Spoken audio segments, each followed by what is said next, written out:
Bonjour les belles étoiles et bienvenue pour un nouveau book haul et c'est le book haul du mois de juillet.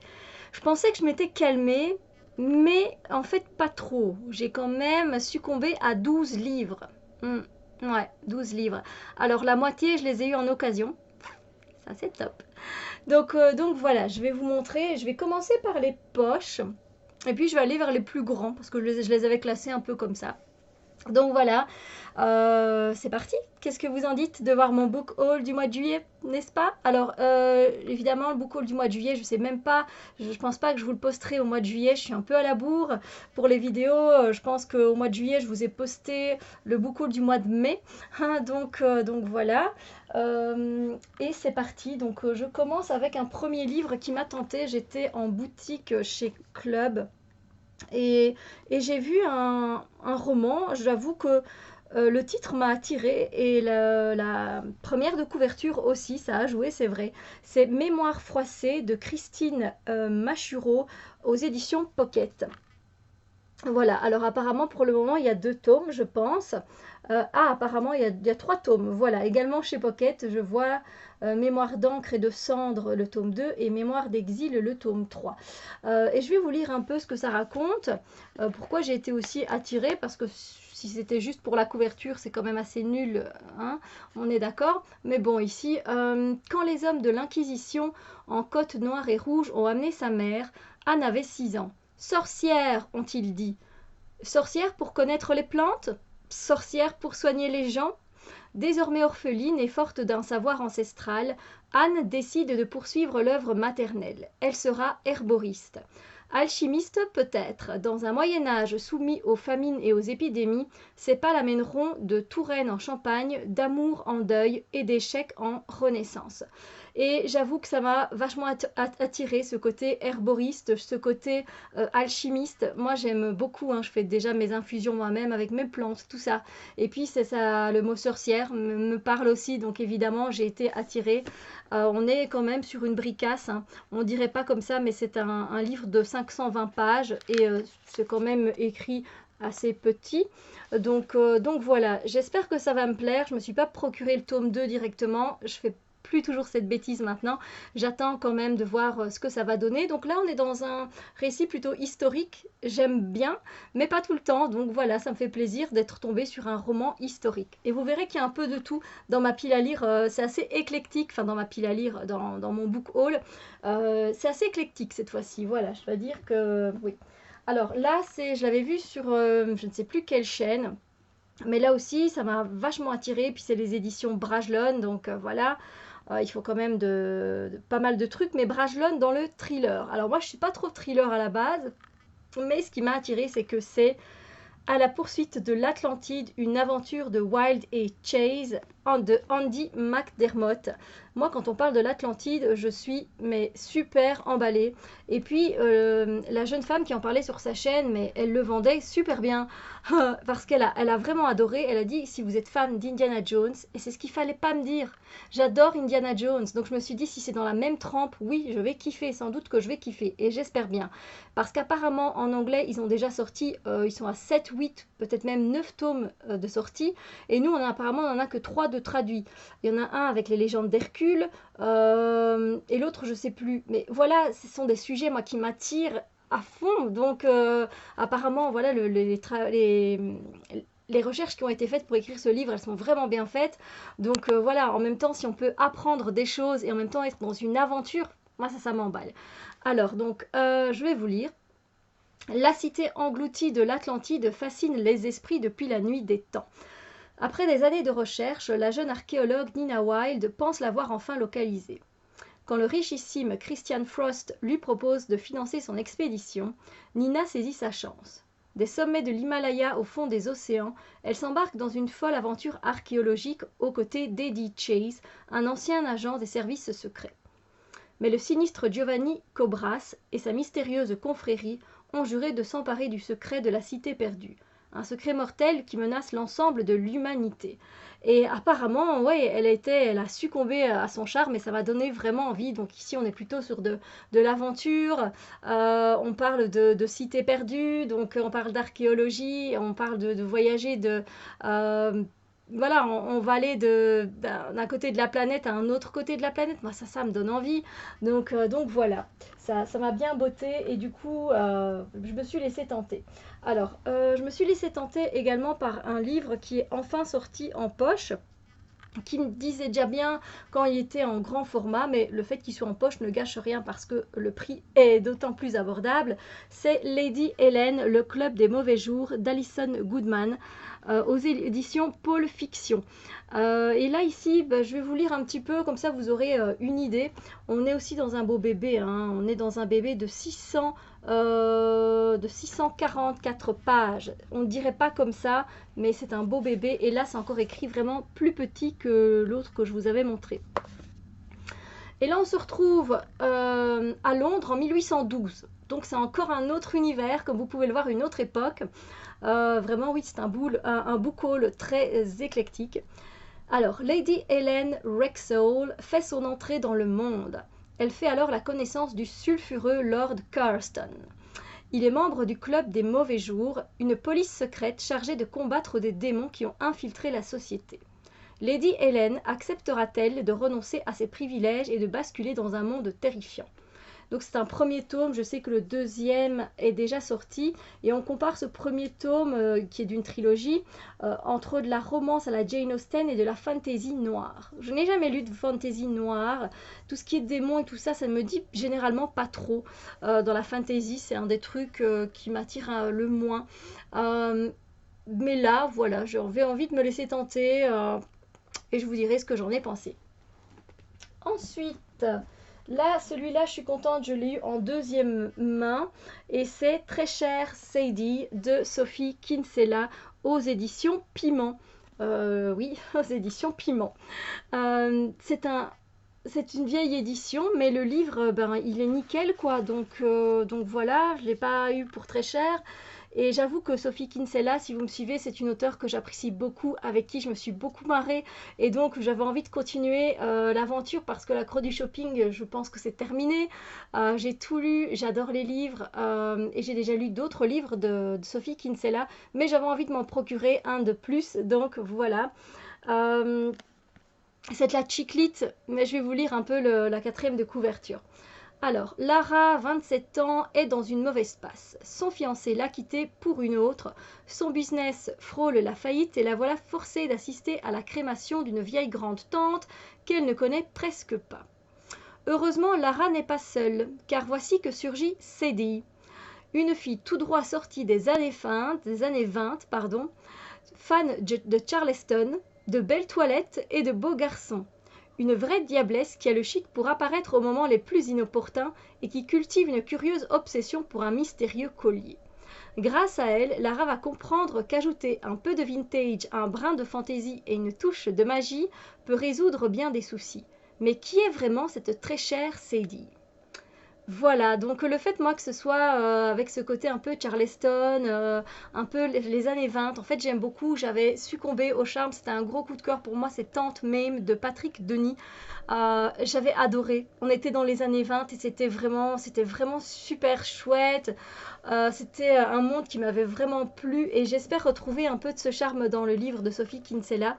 On est dans un beau bébé, encore une fois, on arrive à quasiment 600 pages, on a 570 pages, on ne dirait pas, mais oui, ça le fait. Donc voilà, j'espère que ça me plaira tout autant, que l'écriture de Sophie Kinsella m'embarquera tout autant. Et donc, comme vous pouvez le voir, du coup, rien qu'avec les 4 ici premiers livres que je vous ai déjà présentés, on est vraiment dans des choses tout à fait différentes. On est dans l'historique, dans du Moyen-Âge. Ici, on est dans de l'Atlantide, cité perdue, recherche, archéologie.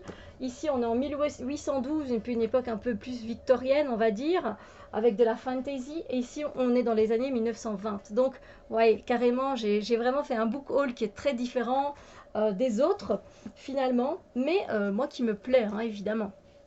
Alors, on continue par un livre qui, là non plus, je ne pensais pas me le procurer. Je l'ai eu aussi en seconde main et il est comme neuf, hein, il est très bon, donc voilà, il n'a pas de page abîmée ou quoi que ce soit, donc ça c'est chapeau.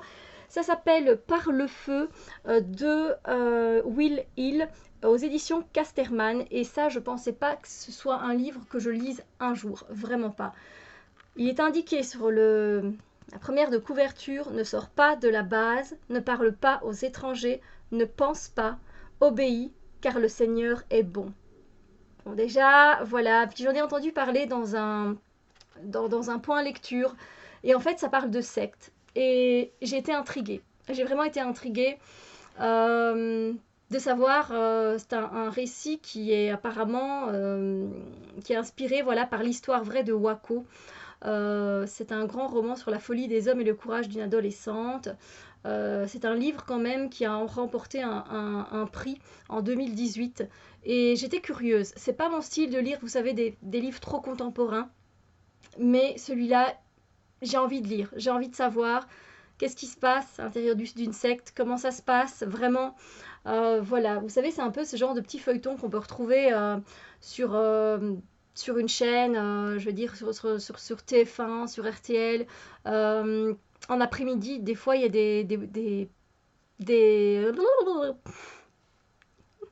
J'ai fait comme la soupe aux choux là. Il y a c'est pas des émissions, c'est des petits films quoi, des petits films tout simplement qui passent.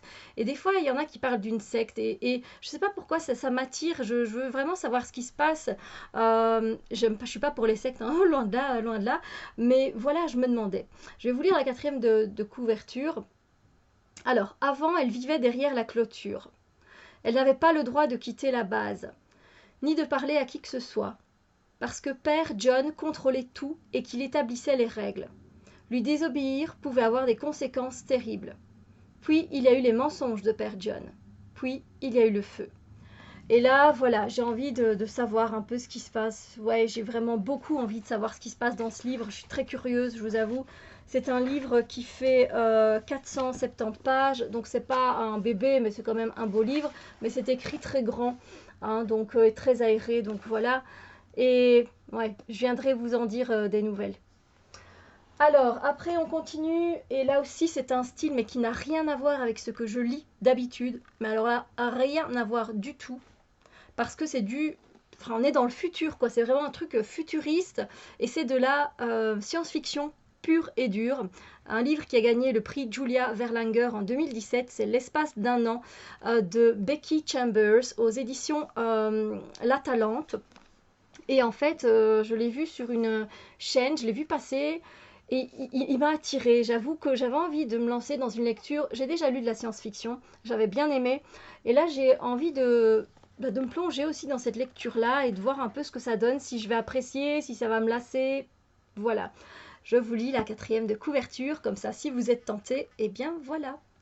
Rosemary, jeune humaine inexpérimentée, fuit sa famille de richissimes escrocs. Elle est engagée comme greffière à bord du Voyageur, un vaisseau qui creuse des tunnels dans l'espace, où elle apprend à vivre et à travailler avec des représentants de différentes espèces de la galaxie. Des reptiles, des amphibiens et, plus étrange encore, d'autres humains. La pilote, couverte d'écailles et de plumes multicolores, a choisi de se couper de ses semblables. Le médecin Equisto occupe ses 6 mains à réconforter les gens pour oublier la tragédie qui a condamné son espèce à mort. Le capitaine humain pacifiste aime une alien dont le vaisseau approvisionne les militaires en zone de combat. L'IA, je sais pas trop c'est quoi, du bord, hésite à se transférer dans un corps de chair et de sang. Les tribulations du voyageur, parti pour un trajet d'1 an jusqu'à une planète lointaine, composent la tapisserie chaleureuse d'une famille unie par des liens plus fondamentaux que le sang ou les lois, l'amour sous toutes ses formes. Donc ouais, ça me donne vraiment envie quoi, de voir qu'il y a d'autres espèces que les êtres humains dans ce roman et qu'ils sont là tous ensemble à former une famille au bord d'un vaisseau, à bord pardon, d'un vaisseau pendant 1 an, à tisser des liens. Ouais, et ça me donne envie de voir un peu ce qu'ils fabriquent aussi dans ce vaisseau, etc. Donc voilà, ça me donne vachement envie. Donc c'est écrit de cette façon-là, ça va encore. Et puis on est presque au beau bébé, mais on n'y est pas vraiment. On est à 443 pages, donc voilà, de la science-fiction pure et dure. Ça fait vraiment quand même longtemps que je n'en ai pas lu, donc ça me donne envie. En fait, tout évidemment, tous les livres que j'ai achetés me donnent envie, vous vous doutez bien. Et là, enfin, il était temps parce que ça fait plus d'1 an et demi que j'ai lu ce livre, que j'avais adoré le tome 1. Je me suis procuré enfin le tome 2. Et ce qui est marrant, c'est que j'avais chopé le tome 3 en seconde main. Voilà. Et du coup, je voulais lire le 2, mais je me le procurais jamais. Je sais pas pourquoi. Et puis là, je me suis dit, allez, Steph, procure-toi le tome 2, sinon, ben, il y a le tome 3 et puis aussi un 4e tome. Mais voilà, là, j'attends d'abord de lire le 2e tome. Si je vois que je le lis, je me procurerai sans doute la fin, qui est le 4e tome. Et c'est donc La princesse de l'automne, Shikanoko, donc le tome 2 de Liane Hearn, qui est l'auteur du clan des Otori, que je n'ai pas lu. Et franchement, déjà, c'est une couverture de malade, hein, il faut l'avouer. La première aussi, la 3e aussi. Et j'avais vraiment bien aimé. On se retrouve dans une épopée médiévale fantastique. C'est pas au Japon, mais voilà, qui est asiatique, quoi. Et c'est juste génial. Moi, j'ai kiffé. Mais alors, je ne sais pas si je vais me souvenir du premier. Donc, je pense que je vais devoir aller voir une de mes vidéos. Ouais, c'est probable. Alors, donc Shikanoko, aux sources du clan des Otori. Qu'est-ce que je vais pouvoir dire? Je veux bien vous lire le 2e tome, mais je ne sais pas ce que ça va pouvoir vous apporter, étant donné que ben, vous n'avez aucune idée de ce qui se passe dans le premier, et moi je ne m'en souviens plus très très bien. Voilà, donc en fait Shikanoko, je me souviens qu'il portait un masque du cerf qui lui conférait des pouvoirs magiques, mais il s'est brisé à la fin, voilà. Alors que les catastrophes naturelles se succèdent et que s'engage la bataille pour le trône du Lotus, effectivement, je me souviens qu'il y avait la guerre, qui allait avoir le trône.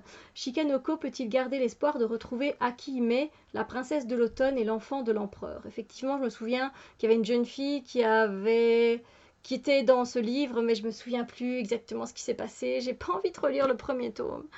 Oh, mais voilà, en plus c'est vraiment très aéré, c'est écrit très grand. Et voilà, on est dans du combien? Ouais, on est dans... Et les personnages, je sais pas si je vais m'en rappeler aussi. On est dans 350 pages, c'est pas grand chose. J'espère que je vais pouvoir me rappeler du tome 1 parce que franchement ça me plaisait bien. Sinon je le relirai. Donc voilà, alors ensuite, je me suis procuré un livre. Là aussi, je l'ai eu en... Je crois que je l'ai eu en seconde main celui-là. Je me souviens.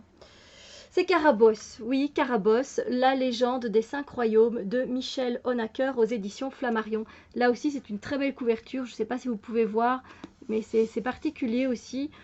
Et en fait, c'est Carabosse, c'est la fée maléfique qui nous plonge dans les profondeurs du conte de la Belle au bois dormant, au cas où, si vous ne le saviez pas. Et moi, tout ce qui est réécriture de contes, je kiffe et je kiffe. Donc voilà, pour ajouter à la touche éclectique de mon book haul, pourquoi pas, n'est-ce pas? Mais voilà, donc je vais vous lire un peu la 4e de couverture. En un instant, l'ombre éclipse le soleil. Au milieu des branches tortueuses, aux feuilles grasses et triangulaires, émerge une fille à la chevelure brune et au regard ténébreux. Le poison de l'amour déçu lui dévore l'âme. De sa sœur Léonore, qui lui a ravi son aimé, Carabosse jure de se venger. Le fruit de leur amour mourra le jour de ses 18 ans. Alors son sombre pouvoir jettera sur le royaume terreur et désolation. Les liens du sang tissent des haines plus féroces que toutes les autres. Intéressant comme réécriture de conte. J'ai trouvé ce livre, je pense que c'est grâce à Dimi de chez Odimi, sa chaîne. Je me souviens plus trop, mais bon voilà, il est trop juste, trop bien. Ce gars, allez voir sa chaîne, j'essaierai de la retrouver, de vous la mettre. C'est pas très... C'est une histoire qui fait 370 pages, donc c'est pas énorme. Et puis ben, c'est écrit grand, et puis voilà, ça a l'air très beau aussi. Ça me donne envie. Une réécriture de conte, j'adore ça. Donc voilà. On continue. J'ai été attirée par celui-là. Je l'ai eu aussi en 2e main. Oui, je l'ai eu en 2e main, donc je suis contente. Et il est très bien, il n'a rien, hein, donc ça c'est super. C'est Royal, 16 clones, une princesse de Camille Versii. On parle de clones, je me dis pourquoi pas, et de princesse. Margaret est la princesse parfaite, adorée de tous les Anglais. Généreuse intelligence, polyglotte, cavalière, émérite, menant de front des études de littérature, de politique et de l'histoire. Son secret, Margaret n'existe pas vraiment. Elles sont 16 sœurs, 16 clones, éduqué à la perfection, créé pour faire rêver un royaume. Mais les temps ont changé. Sur 16 clones, il ne devra rester qu'une seule princesse. Ça me donne super envie.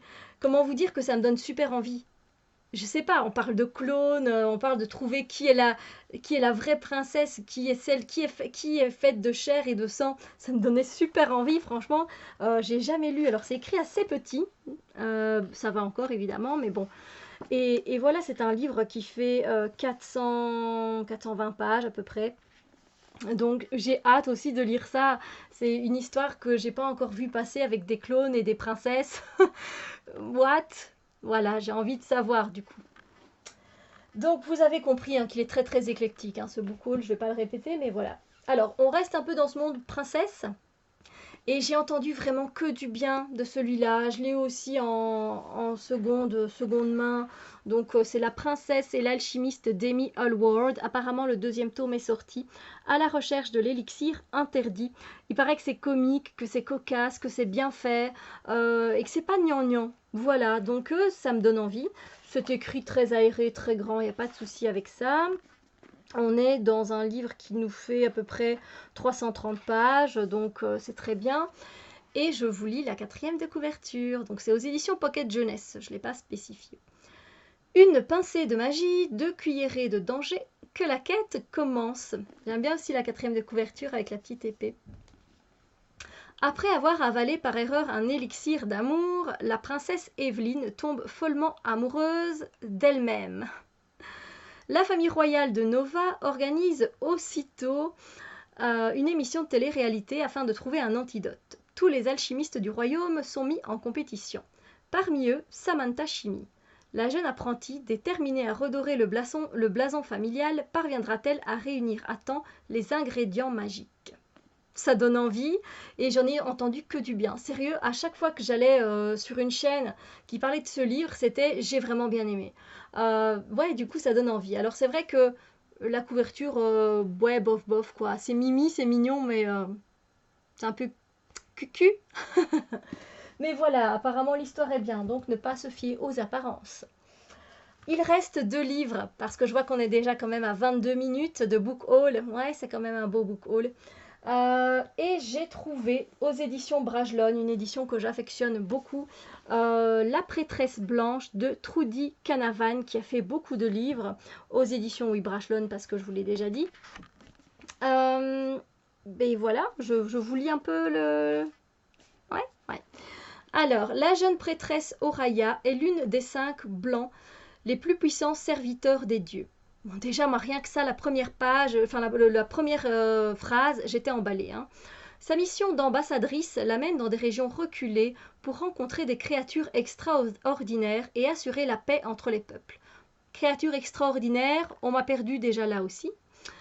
Mais malgré ses dons exceptionnels, sa relation secrète avec un Tisrève, guérisseur accusé d'hérésie, met son avenir en péril. Quand un mystérieux sorcier fait son apparition, laissant derrière lui un sillage de mort et de destruction, Oraya doit choisir entre ses sentiments et ses responsabilités, car même les faveurs des dieux ne suffiront pas à sauver son peuple. Voilà, comment vous dire? Comment vous dire que ça m'a donné trop envie? Alors, le papier, par contre, c'est un papier, vous savez, de pages de Bible, très très fin. Alors j'aime bien, mais alors c'est écrit quand même pas mal petit, il y a de quoi lire hein, sur une page. Et c'est un beau bébé, hein. Un bébé qui fait quasiment 600 pages. Ouais, le beau bébé. Mais voilà, ça m'a vraiment donné trop envie. C'est elle qui a écrit la trilogie du magicien noir. Je l'ai déjà vu passer plein de fois, mais je me suis jamais été attirée. Mais voilà, la prêtresse blanche va peut-être me donner envie par la suite. Et le dernier que j'ai eu aussi en deuxième main, qui est en très très bon état. Je pense que c'est une trilogie. Là, on se retrouve encore dans de la fantasy. C'est L'automne des magiciens, le tome 1, La fugitive d'Hélène Merel, aux éditions Brajlon, pour changer. Beaucoup de Brajlon hein, pour ce book haul. C'est un beau bébé. Hein. Enfin, quoique, il est grand, mais finalement, 446 pages, non, c'est même pas encore un bébé. Mais bon, voilà, c'est grand, il y a beaucoup à lire. Et voilà, je vous lis l'Automne des magiciens. Déjà, la couverture, elle est quand même top, hein. Alors, Octaviane, 8e fille de la reine d'Elgem, a grandi dans le palais royal.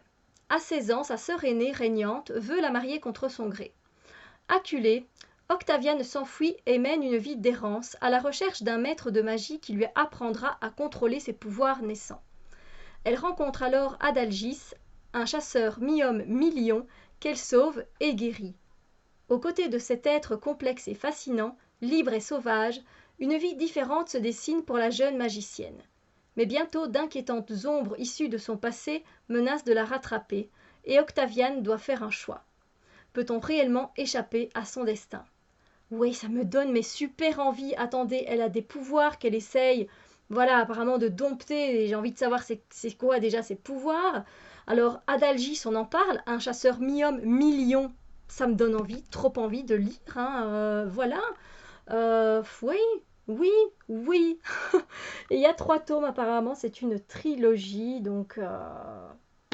Ah, voilà. Voilà, je termine sur une note d'excitation, de joie, de bonheur par ce book haul qui est énorme. C'est vrai, il est énorme encore une fois et il y a un peu de tout. Et ça, je suis contente qu'il y ait un peu de tout, qu'il n'y ait pas que de la fantasy, qu'il y ait d'autres styles aussi, historiques, etc. Donc c'est top. Voilà, j'espère que ce book haul vous a plu.